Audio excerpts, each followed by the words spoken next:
Magkakaroon ng balasahan o restructuring sa DOH o Department of Health sa gitna ng mga kontrobersyang kinakaharap ng ahensya. Kabilang na riyan ang di umano'y anomalya sa bakuna at modernisasyon ng Fabella Hospital.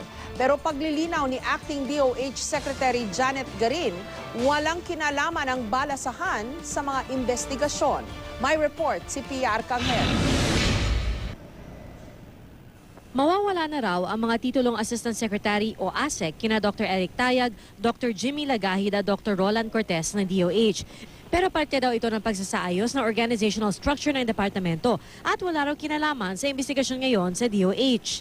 We did this with consultation naman. In fact, when they heard the claimors ng ibang mga direktor, they were the ones who volunteered.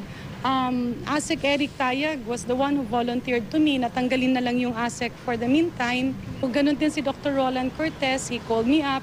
Dr. Jimmy Lagahid also did it. No, it's not a demotion. Kung tutuusin, nakasanayan lang din naman daw ang pagtawag na ASEC sa tatlo at hindi naman daw ito ang tunay nilang posisyon sa ahensya.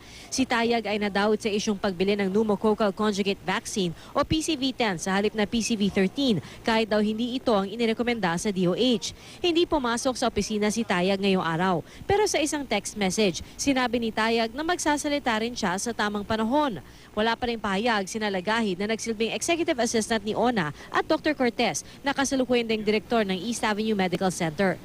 Aalis na rin si Undersecretary Teodoro Herbosa sa DOH bilang Undersecretary for NCR and Southern Luzon.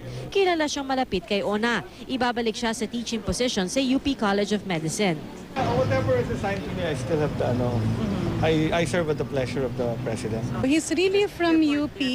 Yes, he's from UP. He was seconded to DOH. Ibig sabihin, hiniram siya ni Secretary Ona from UP. Okay, so yung paghiram na yon mag-expire sa Monday. So sinasabi niya na baka by Monday dun siya mag-report sa UP.